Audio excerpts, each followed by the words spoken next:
Alors c'est la première fois qu'on construit un projet commun avec la province Nord, que la province Sud et la province Nord des deux directions culture construisent un projet ensemble. Sur ce projet de formation qui s'appuie effectivement sur le festival Anolu Ambolo, c'est un projet qui est né il y a 2 ans de la rencontre avec Jean-Marie Barbe, qui était président d'honneur du festival.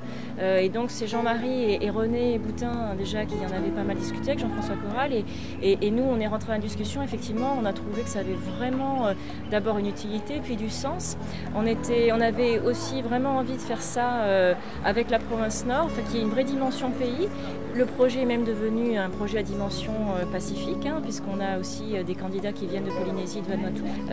Et aujourd'hui, en Calédonie, autant il y a des moyens de production pour la production, il y a des moyens de réalisation, il y a des moyens de diffusion, mais il n'y a pas de formation. Et il n'y en a quasiment jamais. Le Nord avait déjà mis des ateliers en place, comme les ateliers Varan, mais il y a eu une petite période de latence.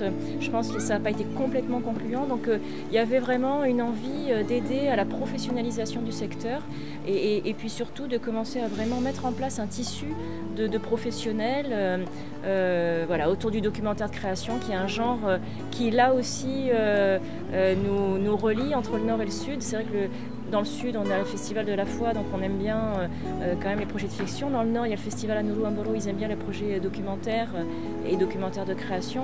Et donc le documentaire de création, c'est un genre qui rejoint tout le monde, qui fédère tous ces regards-là, parce qu'on est dans le réel, mais on est aussi dans des dimensions qui peuvent être cinéma. Bizarrement, on n'a pas trop rencontré de difficultés. C'est-à-dire que les provinces, Nord et Sud, ont assez rapidement répondu positivement au projet, l'association évidemment, puisqu'elle a été pilote. Les difficultés, elles ont plus été dans la mise en place logistique, dans s'entendre sur le contenu. On avait des candidatures qui étaient quand même assez disparates, enfin hétérogènes. C'était de s'assurer que tous ces profils-là allaient y trouver leur compte. Les gens ont répondu nombreux à l'appel, les candidats ont répondu nombreux à l'appel. On voulait laisser le moins de gens possible en dehors du programme, donc il a fallu en intégrer un maximum. Donc c'était aussi avec les formateurs comment gérer ça, un aussi grand nombre de candidats sur ce temps-là, parce qu'on leur a demandé de réduire la durée, pas seulement pour des raisons financières, mais aussi parce qu'on a des professionnels qui avaient répondu à cette formation et que pour eux il y avait un vrai sacrifice. Ils cessaient toute activité économique pendant 1 mois, c'était long, parce que logistiquement c'est des hôtels, c'est des centres, des salles de formation, du matériel, voilà. Donc les difficultés elles ont plus été dans le calibrage et la mise en place logistique de ce programme-là, qui est un gros programme quand même. Alors moi j'ai une formation de caméraman à la base, donc j'ai fait une école audiovisuelle, ensuite j'ai travaillé en télé comme journaliste reporter d'image, j'ai été chef d'émission, d'animation, voilà. Et puis quand je suis revenue au pays, j'ai pigé pour anciennement RFO, aujourd'hui NC Première. Et puis faute de trouver du travail, à un moment où c'était pas très développé en Calédonie, j'ai postulé sur un poste de chargé de communication à la province Sud. Et puis il y a eu 1 an après le projet Koh-Lanta, où j'ai été chargée des relations presse, donc je m'en suis pas mal occupée. Et en fait, j'ai déjà fait à ce moment-là un peu un travail de bureau d'accueil de tournage, entre guillemets, et qui a visiblement vraiment répondu aux attentes de la production à ce moment-là, et puis surtout qui a suscité un intérêt chez les politiques de l'époque, qui ont trouvé que c'était judicieux de plutôt investir dans l'accueil, la promotion de la destination, et faire venir des équipes de tournage qu'on pourrait aussi aider par ailleurs financièrement, plutôt que d'avoir à investir dans des spots publicitaires promotionnels pour la destination. Il y avait quand même, franchement, c'était bien plus intéressant.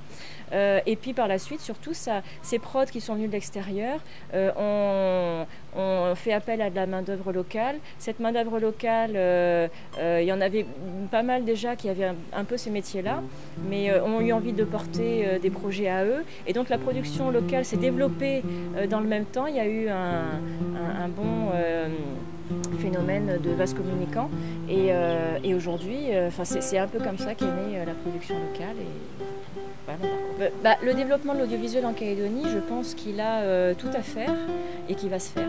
On a déjà fait un bon bout de chemin quand même, hein.